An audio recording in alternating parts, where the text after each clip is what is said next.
আসসালামু আলাইকুম রহমতুল্লাহি অবরকাতুহু। সম্মানিত দর্শক, আজকের এই ভিডিওটি দৃশ্যত আওয়ামী লীগের জন্য হলেও যারা বিএনপির এই মুহূর্তে ক্ষমতার কেন্দ্রে আছেন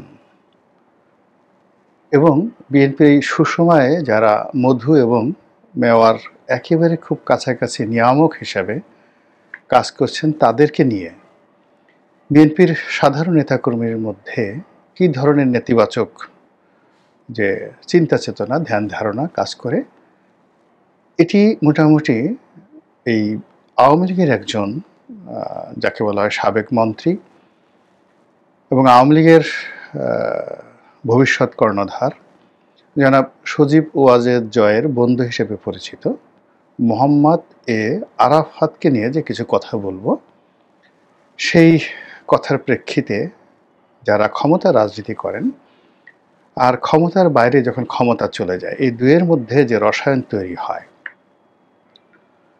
সেই রসায়নের প্রতিক্রিয়ায় বা সেই রসায়নের কারণে একটি দলের কি ক্ষতি হয়, কি উপকার হয়, সেটা নিয়ে আলোচনা করব। গত 15 বছর নয়, ধরুন গত 18 বছর ধরে বিএনপি ক্ষমতার বাইরে। বিএনপির শত শত লোক, হাজার হাজার লোক, লক্ষ লক্ষ মানুষ যার যার অবস্থান থেকে যে কষ্ট করেছেন, কিন্তু গত 14 মাসে বিএনপির সুসময় আসার সঙ্গে সঙ্গে হঠাৎ করে কিছু মানুষের অভ্যুদয় হয়েছে যাদেরকে গত এই 18 বছর ধরে এই বাংলাদেশে দেখা যায়নি। ক্ষমতার কারণে বিএনপির লোকজন তাদেরকে নিয়ে কোনো কথাবার্তা বলছেন না। আবার ক্ষমতা চলে গেলে এই লোকগুলো চলে যাবেন এবং বিএনপির নেতাকর্মীরা যদি তাদেরকে পায় তাহলে তাদেরকে শুধু পিটুনি না, একদম রীতিমতো হলকম চেপে ধরবেন। এরকম একটা অবস্থা, যে অবস্থাটা আওয়ামী লীগের ক্ষেত্রে ঘটেছে। যেমন ধরুন সজীব ওয়াজেদ জয়ের বন্ধু হিসেবে পরিচিত মোহাম্মদ এ আরাফাত, ওনার যে প্রথম পরিচয়, তিনি আমাদের দেশের গুণী অভিনেত্রী শমী কায়ছার তার স্বামী, সাবেক স্বামী। শমী কায়ছার, পান্না কায়ছার শমী কায়ছারের মা, তারপর শমী কায়ছারের আব্বা শহীদুল্লাহ কায়ছার, তার চাচা জহির রায়হান, জহির রায়হানের স্ত্রী সুচন্দা, তার শালিকা ববিতা। এই যে একটা পারিবারিক লিগেছি সাহিত্য, সংস্কৃতি, সাংবাদিকতা, রাজনীতি এবং চলচ্চিত্রে, সেক্ষেত্রে শমী কায়ছার সম্পর্কে আপনি অসংখ্য নেতিবাচক কথাবার্তা বলতে পারেন, কিন্তু শমী কায়ছারের যে ব্লাড লাইন, সেই লাইনের সঙ্গে যেভাবেই আপনি যুক্ত থাকেন না কেন বা হয়ে পড়েন, আপনি অবশ্যই সেলিব্রিটির পর্যায়ে চলে যাবেন। সেক্ষেত্রে মোহাম্মদ এ আরাফাতের সঙ্গে যখন শমী কায়ছারের বিয়ে হলো, এটা আরাফাতের কয় নম্বর বিয়ে, শমীর কয় নম্বর বিয়ে, ডাজ নট ম্যাটার, তিনি আলোচনা চলে আসলেন এবং আমরা সবাই তাকে জানলাম যে তিনি শমী কায়ছারের হাজব্যান্ড মোহাম্মদ এ আরাফাত। এতটুকু যথেষ্ট। দ্বিতীয়ত হলো যে পরবর্তীতে আমরা জানতে পারলাম যে তিনি জনাব সজীব ওয়াজেদ জয়ের বন্ধু মানুষ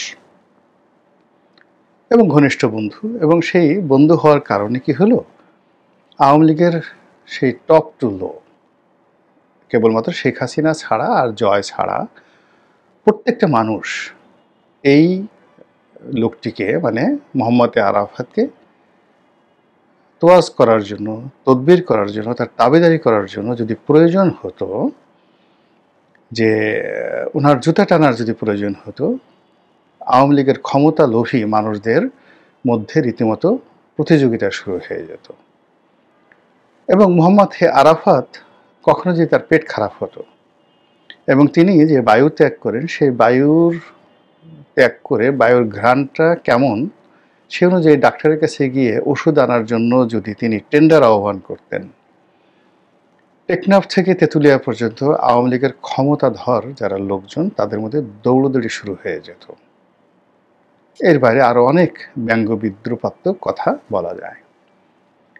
এই ভদ্রলোকের সঙ্গে আমার সামান্য যতটুক পরিচয় হয়েছে, হি ওয়াজ ডিসেন্ট, ভদ্র মানুষ, কথাবার্তায় ভদ্রতা তার ছিল, এবং আমি তার মধ্যে বিরক্তিকর কিছু দেখিনি। আর জয়ের বন্ধু হওয়ার কারণে দেখা গেল যে তিনি চাঁদাবাজি করেছেন, দাপট দেখিয়েছেন, মানুষজনের সাথে খারাপ আচরণ করেছেন। আমি অন্তত সেটা দেখিনি। কিন্তু যে বিষয়টি বাস্তব সেটি হলো আওয়ামী লীগের যারা বা ক্ষমতালোভী লোকজন তারা এই ভদ্রলোকের যথেষ্ট দাবিদারি করেছেন, এতে কোনো সন্দেহ নেই। কিন্তু বাস্তব হলো যে তিনি সেই আওয়ামী লীগের শাসনের ব্যর্থতা, জয়ের প্রতি মানুষের নেতিবাচক মনোভাব, শেখ হাসিনার প্রতি নেতিবাচক মনোভাব, পুরো আওয়ামী শাসনের প্রতি মানুষের নেতিবাচক যে মনোভাব তৈরি হয়েছিল, এর যে পুরো ঝড় বৃষ্টি, সেই ঝড় বৃষ্টি ৩-৪ জন লোকের উপর বর্ষিত হতো। তারা ব্যক্তিগত জীবনে হয়তো ক্রিমিনাল ছিলেন না, কিন্তু এদেরকে দেখলেই মানুষ রাগ হয়ে যেত, ভীষণ রকম রাগ হয়ে যেত। এর মধ্যে সুভাষ সিংহ রায় একজন। আমি আরেকটা ভিডিও করব। নাঈমুল ইসলাম খানের কথা শুনলেও মানুষ রাগ হয়ে যেতেন। আর মোহাম্মদ আরাফাত, মানে তাকে দেখলে, তার কথা শুনলে মানুষ এত বিরক্ত হতো যখন তিনি ক্ষমতাধর ছিলেন। এই গেল এক। ২ নম্বর হলো যে আওয়ামী লীগের যারা ডেডিকেটেড, বোনাফাইড এবং যাকে বলা হয় দুঃসময়ের কাণ্ডারি যে সমস্ত নেতা নেত্রী, তো তারা তাকে ২ চোখে দেখতে পারতেন না। আর এখন তো প্রশ্নই আসে না, ২ চোখে দেখতে পারতেন না। তিনি দেখতেন যে মঞ্চে উঠছেন, ওবায়দুল কাদের সাহেব চেয়ার ছেড়ে দিচ্ছেন তাকে, তিনি মঞ্চে বঙ্গবন্ধু সম্পর্কে দেশ জাতিকে বা দলকে ওসিয়ত করছেন। তারপরে ডিজিটাল বাংলাদেশ সম্পর্কে জয়ের যে চিন্তা চেতনা, এইগুলো নিয়ে বিশাল সেমিনার হচ্ছে। সেমিনারে তিনি সাবেক প্রধানমন্ত্রী শেখ হাসিনার পাশে বসে খুবই গুরুগম্ভীর কথাবার্তা বলছেন, তথ্যপত্র ডাটা নিয়ে। আর সামনে বসে যারা আওয়ামী লীগের এরকম ডেডিকেটেড লোক, তারা মনে মনে গালাগালি করতেন যে শালা তোমাকে পেয়ে নেই, এমন পাড়া দেব, তোমার জিব্বা টানতে ছেড়ে ফেলবো, আওয়ামী লীগকে তো চিনো না। তো এই কথাগুলো মনের মধ্যেই থাকতো, কেউ কিন্তু বলতো না, কেউ কখনো বলতো না। আর ওই ধরনের বিরূপ পরিস্থিতি সৃষ্টি হতো না। এর কারণ হলো আমাদের দেশে আওয়ামী লীগ, বিএনপি, জামাত সবাই কিন্তু আসলে ক্ষমতা কেন্দ্রিক। ক্ষমতা যার হাতে তাকে মানুষ তোয়াজ করে এবং তদবির করে। আর ক্ষমতা চলে গেলে আপনি চিন্তা করুন যে একটা সময় মোসাদ্দেক আলী ফালু, গিয়াসউদ্দিন আল মামুন, তারপরে অন্যান্য যারা ছিলেন হাওয়া ভবন কেন্দ্রিক, যাদের কথায় বাঘে মোষে এক ঘাটে পানি খেত, কিন্তু যেই মুহূর্তে ক্ষমতা চলে গেল ঠিক সেই সময় কিন্তু তাদের দলের ভিতরে বাইরে একেবারে তারা রীতিমতো সালমান রুশদিতে পরিণত হয়ে গেলেন। আওয়ামী লীগও তদ্রুপ। আওয়ামী লীগের যে সমস্ত লোকজন এই ক্ষমতার সময়টাতে খুব ক্ষমতাধর ছিলেন এবং তারা ক্রিমিনাল ছিলেন না, দুষ্ট ছিলেন না, অন্যায় সম্পর্কে তাদের এরকম কোনো অভিযোগ নেই, কিন্তু কেবলই মাত্র ক্ষমতার খুব কাছাকাছি তরতরিয়ে উঠে পড়ার কারণে কি হলো, আওয়ামী লীগের ভিতরে ভীষণ রকম একটা ঈর্ষাপরায়ণ গ্রুপ তৈরি হয়ে গেল। পিছনে যারা সমালোচনা করতো আর সাধারণ মানুষ আওয়ামী লীগের যত গালাগালি, ওবায়দুল কাদেরকে যতটা না অপছন্দ করতো, তার ১০০ গুণ, ১০০০ গুণ, লক্ষ গুণ, কোটি গুণ অপছন্দ করতো সুভাষ সিংহ রায়কে এবং মোহাম্মদ আরাফাতকে। এটা হলো বাস্তবতা। তো সেই আরাফাত সাহেব যখন গুলশানের একটি আসন থেকে সংসদ সদস্য নির্বাচিত হওয়ার জন্য প্রতিদ্বন্দ্বিতা করলেন, তার বিরুদ্ধে হিরো আলমকে দাঁড় করিয়ে দেওয়া হলো। এটা মূলত তাকে অপমান করা, তার বিরক্তি উৎপন্ন করা, তাকে নাজেহাল করার জন্য একটা সম্মিলিত প্রচেষ্টা ছিল। এবং এই হিরো আলমকে প্রমোট করার জন্য রাজনীতির অঙ্গনে রথী মহারথী, পত্রপত্রিকার প্রথম আলো থেকে শুরু করে অন্য যে সকল মিডিয়া ছিল তাদের সম্মিলিত প্রচেষ্টা, সবই ছিল মূলত আরাফাতকে কেন্দ্র করে তার উপর প্রতিশোধ নেওয়ার জন্য। তো এইভাবেই আসলে পুরো ক্ষমতার সময়টিতে, বিশেষ করে ২০১৪ সনের পরে আরাফাতের ক্ষমতা বাড়তে বাড়তে একেবারে শেখ হাসিনার যখন পতন হলো, তিনি তখন সালমান এফ রহমানের পরের লোকটি ছিলেন ক্ষমতার দিক থেকে এবং দলীয় যারা নেতাকর্মী আছেন তাদের তোয়াজ তদবিরের দিক থেকে, মানে আরাফাত সাহেবকে দেখার সঙ্গে সঙ্গে আওয়ামী লীগের লোকজন মুহূর্তের মধ্যে নৌকা হয়ে যেত, মানে ভাঁজ হয়ে যেত, পাল তুলে দিত, সঙ্গে সঙ্গে পাল তুলে দিত, বৈঠা টানা শুরু করে দিত, হুজুর আপনি যা বলবেন। তো এই অবস্থাতে মোহাম্মদ আরাফাত আসলে তার ওজন, তার আকৃতি, তার অবস্থান, ছাত্র মানে এই জিনিসগুলো তিনি কখনো ভাববার সময় পাননি বা তাকে কেউ প্রশ্ন করার সময় পায়নি। কিন্তু আওয়ামী লীগ বা বিএনপি এই দুটো দলের যে হোমোজেনিয়াসনেস, সেখানে বিএনপির আপনি যত বড় নেতাই হন না কেন, যেমন ধরুন মওদুদ আহমেদ খুব বড় নেতা, কিন্তু আপনি ছাত্র দলের যদি বাই প্রোডাক্ট না হন তাহলে আপনাকে আসলে বিএনপি সহজে মেনে নেয় না। আপনি মুসলিম লীগ করেছেন, ছাত্রলীগ করেছেন, আওয়ামী লীগ করেছেন, মানে এখানে আপনি গিয়ে দেখুন জয়নাল আবেদিন ফারুক কিংবা ফজলুর রহমান সাহেবের মতো মানুষ ছাত্রলীগ করার কারণে, মওদুদ আহমেদ ছাত্রলীগ করার কারণে তারা কখনো বিএনপির একেবারে বিশ্বস্ত লোক হয়ে উঠতে পারেনি। একইভাবে আওয়ামী লীগে যদি কেউ সত্যিকার অর্থে দাপট দেখাতে চায় তার কতগুলো পরিচয় থাকা লাগবে। মুক্তিযোদ্ধা পরিবারের সন্তান হতে হবে, বাবা মুক্তিযুদ্ধ হলে আরও ভালো হয়, বাপ, চাচা, নানা, খালু, ফুপা, মামা এদের আওয়ামী লীগের এমপি হতে হবে, মন্ত্রী হতে হবে, আর ছাত্রলীগ করতে হবে। এই গুণাবলীগুলো থাকলে সেই আওয়ামী লীগের নেতাকর্মী সে খুব সহজে শেখ হাসিনার সামনে গিয়ে ঝগড়া করতে পারেন, তোফায়েল সাহেবকে প্রশ্ন করতে পারেন, যে কোনো মন্ত্রীকে 1 ঘন্টা গালাগালি করে আসতে পারেন, তার কিছু থাকুক বা না থাকুক, এটা আওয়ামী লীগের একটা চিরায়ত শক্তি। আর এখান থেকে ধরুন যাদের ঠিক যাকে বলা হয় এই 3টা গুণাবলী নেই, যেমন ধরুন শেখ পরিবারের সন্তান শেখ হেলাল ধরেন বা তন্ময় ধরেন, কিন্তু এরা কখনো ছাত্রলীগ করেনি। ফলে কি হলো, তারা ওই ক্ষমতার আরাফতের মতো তারা ওই ক্ষমতার কেন্দ্রেই দাপট দেখেছে, কিন্তু বিশ্ববিদ্যালয় ক্যাম্পাসে এসে ছাত্রলীগের মধ্যে এসে ওইরকম একটা টু শব্দ করবে, কথাবার্তা বলবে, এরকম সাহস তাদের অতীতেও ছিল না, এখনও নেই। এটা শেখ পরিবারের লোকের ক্ষেত্রে আমি বর্ণনা করলাম। আপনি অন্যান্য যারা আছে, যেমন বাবা এমপি, নিজে এমপি হয়েছে, মন্ত্রী হয়েছে, কিন্তু ছাত্রলীগ করেনি, আমেরিকাতে পড়াশোনা করেছে, আমেরিকা থেকে এসেই হয়ে গেছে।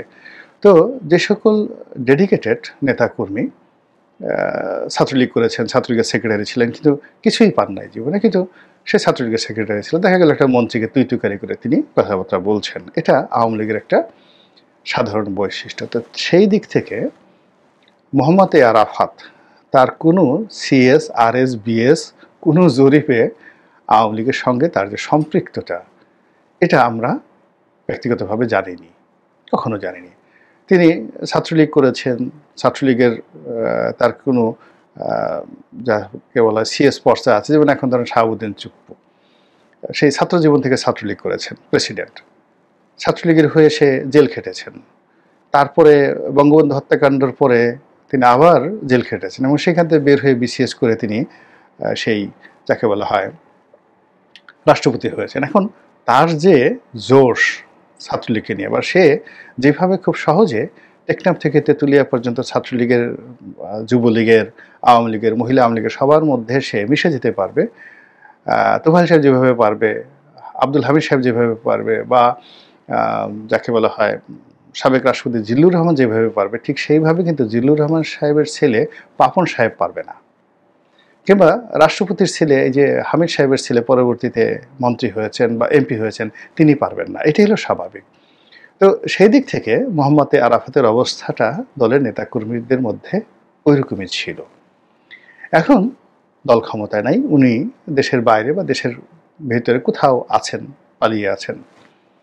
কিন্তু অবাক করার ব্যাপার হলো যে সেখানে থেকেও তিনি সেই আগের মতোই বক্তব্য দিয়ে যাচ্ছেন। প্রথমত আমি তাকে অনুরোধ করব এবং দলকে অনুরোধ করব যে স্টপ ইট। এই মুহূর্তে আসলে মোহাম্মদ আরাফাতের মতো যারা লোকজন রয়েছেন, ইভেন সুভাষ সিংহ রায়ের মতো যারা লোকজন রয়েছেন, তারা আওয়ামী লীগের পক্ষে যদি কথা বলেন, আওয়ামী লীগের ভিতরে এবং বাইরে নিদারুণ প্রতিক্রিয়া হয়, ভীষণ রকম। ওই যে অনেক ভিউ হবে বা দেখবে, ডাজ নট ম্যাটার, কিন্তু অন্তঃস্থল থেকে বলছি যে মোহাম্মদ আরাফাতের মতো মানুষ যদি এখন কথাবার্তা বলে, আওয়ামী লীগের ক্ষতি হবে, রাজনীতির ক্ষতি এবং দেশেরও ক্ষতি হবে, এবং তিনি মূলত প্রতিহিংসার শিকার হবেন। এবং দেশের বাইরে আওয়ামী লীগের যারা লোকজন আছে, আপনি যেখানে চিন্তা করেন যে ডক্টর মোহাম্মদ ইউনূস সাহেব যান, তাকে ডিম ছুঁড়ে মারছে। তা আরাফাতকে যদি সেই আওয়ামী লীগের লোকেরা পায় দেশের বাইরে, একটা সোজা বাটাম দিয়ে ফেলবে। তার সঙ্গে জয়ের কি বন্ধুত্ব আছে না না আছে, ওটা তিনি যখন ক্ষমতায় ছিলেন তখন ছিল। কিন্তু এখন তিনি যদি জয়ের পাশেও দাঁড়িয়ে থাকেন, জয়ের গলা ধরেও যদি দাঁড়িয়ে থাকেন, জয় তাকে রক্ষা করতে পারবে না। ওখান থেকে টেনে এনে কিন্তু তাকে আওয়ামী লীগের লোকজন কিল গুতা ঘুষিয়ে দিয়ে তাকে নাকের বদনা ফাটিয়ে দেবে একদম রীতিমতো।